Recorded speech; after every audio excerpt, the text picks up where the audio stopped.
কর্মকাণ্ড করেছে সেটা নিয়ে নেক্সট টাইম এটা করা তো দূরের কথা, আর যেন কেউ কল্পনাও করতে না পারে এরকম কোনো কাণ্ডকর্ম করার জন্য, করা তো দূরের কথা, কল্পনাও যদি না করতে পারে। আমরা বাংলাদেশের মানুষ, বাংলাদেশের নাগরিক হিসাবে আমার একটাই দায়িত্ব, মানে আমার একটাই কথা হচ্ছে যে এমনভাবে শাস্তি দেওয়া হোক জানি সমস্ত সন্ত্রাসী চাঁদাবাজ যারা আছে এই ধরনের মানুষ যেন শিক্ষা পায় যে বাঙালিদের রক্ত কতটা গরম, তারা কি পারে বাংলাদেশের শাস্তি দেখে অন্য 10টা দেশ শিখবে কিভাবে দর্শকদের শাস্তি দিতে হয়, কিভাবে দর্শনকারীকে শাস্তি দিতে হয়। এটার যদি বিচার আপনারা না করতে পারেন গদি ছেড়ে দেন, গদি আপনারা ছেড়ে দেন। একজন সরকার বলে আমি এটা কঠোর বিচার করব, সে সরকার হয়ে এই কথা বলে, তাহলে আমরা সাধারণ মানুষ কি বলবো? আমরা তার কাছে কোনো আস্থা না পাই আমরা কার কাছে যাবো? কে আমাদের আস্থার প্রতিদান দিবে? কে দিতে পারবে? রাবিচার জীবন, ওর জীবনটা কেউ দিতে পারবে? দিতে পারবে ওর জীবনটা? ও এখন কবরে শুয়ে আজকে 2 দিন হয়ে গেল, সন্ত্রাসী এখনো কেন জেলের ভিতর জামায়াতের পাচ্ছে? কে সে? কি কারণে? আমার বক্তব্য এটাই হচ্ছে, সে কে, কি কারণে, কেন? তার এখনো পর্যন্ত কোনো দৃষ্টান্ত, কোনো প্রকাশ্যে শাস্তি চাই কিন্তু। হ্যাঁ অবশ্যই আমি চাই প্রকাশ্যে শাস্তি হবে, হাজারো মানুষ দেখবে, বাঙালি জাতি দেখবে যে কিভাবে একজন ধর্ষকের শাস্তি হয়। এরপরে এবার ঠিক আর কেউ সাহস পাবে না। আমার বোন আছে 2টা, আমার বোনের নিরাপত্তা কে দিব? আমার বোনদের নিরাপত্তা কে দিব?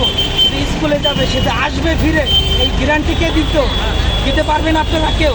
আমি চাই আমি জানি ওইটা গ্যারান্টিটা পাই যে আমার বোন স্কুলে গিয়ে আবার ফেরত আসবে। সরকার থেকে বলা হচ্ছে যে বিচারটা প্রাতিষ্ঠানিকভাবে হবে, ওপেনলি হবে না, সেই বিষয়ে আপনার কি মন্তব্য? সেটা যদি সরকারের কোনো সমস্যা থাকে তা আমাদের হাতে তুলে দেখ, জনগণের হাতে তুলে দেখ, সবাই হাত করা করে জেলে যাব। প্রয়োজন হয় বাংলার সমস্ত 18-20 কোটি মানুষ হাত করা করে জেলে যাব, 20 কোটি মানুষের কাছে ছেড়ে দেয়, তার বিচারের প্রয়োজন নাই। তার যদি কোনো সমস্যা থাকে, তার আইনে যদি কোনো সমস্যা থাকে, তার বিচারের প্রয়োজন নাই, আমাদের কাছে ছেড়ে দিয়ে বলেন, আমরা তার বিচার করব। এটাই হচ্ছে আমার সর্বশেষ চাওয়া আপনাদের কাছে। আমার হাতজোড় একজন ভাই হিসাবে বোনের জন্য এইটুকু আমি রিকোয়েস্ট করছি, এটা আপনারা সবার কাছে পৌঁছে দেবেন। আর আপনারা যারা যেখানে আছেন সবাই একবার প্রতিবাদ করবেন। আজকে আমার বোন গেছে, কালকে আপনার বোন, কালকে আপনার মেয়ে, আপনার ভাগ্নি, কতদিন চুপ করে থাকবেন? আজকে আপনি এড়িয়ে যাবেন, আমার বোন না, আমার ভাগ্নি না, আমার মেয়ে না, একদিন আপনার হবে, তখন সবাই এড়িয়ে যাবে। এভাবে এড়িয়ে গেলে নির্যাতন বেড়েই যাবে।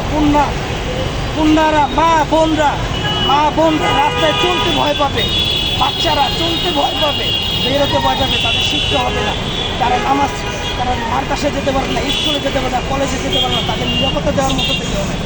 সরকার জনাব প্রধানমন্ত্রী তারেক রহমানের একটা কন্যা আছে, সে একবার তার ওই দৃষ্টিতে দেখুক যে আমার একটা কন্যা আছে, যে আমার কন্যার সাথে হলে আজকে আমার কী হতো, কেমন অনুভব হতো, সেটা অনুভব করে আমি আশা করব আগামী 24 ঘন্টার ভিতরে জানি সমস্ত একবার ফয়সালা রায় করে দিব। এর উপরে আর কোনো কথা নাই। আশা করি যতদিন না রায় যতদিন আমরা সে ঘোষণা না পাবো, ইনশাল্লাহ রাজপথ আমরা ছাড়বো না। বেশি হাসিনাকে যে আমরা যখন এই বাংলার মাটি থেকে সরিয়ে ফেলতে পারছি 17 বছর, তাহলে আশা করি আপনারা বুঝতে কিছু বাকি নাই। এখনও বাংলার জনগণ সব মাঠে নামে নাই, যদি নামে আপনি কিন্তু থাকতে পারবেন না। আপনার কাছে রিকোয়েস্ট, আপনি সন্তান মনে করেন, নাতি মনে করেন, যাই মনে করেন না কেন, আমি চাই সুষ্ঠু বিচার এমনভাবে বিচার করবেন যেন আরও হাজার মানুষ থেকে যেন ভয় পায়, পরবর্তীতে আমার মেয়ের দিকে, আমার বোনের দিকে যেন কেউ কুদৃষ্টিতে তাকানোর সাহস না পায়। এটাই আমার রিকোয়েস্ট। আমি আশা করি সবাই আমার সাথে একমত।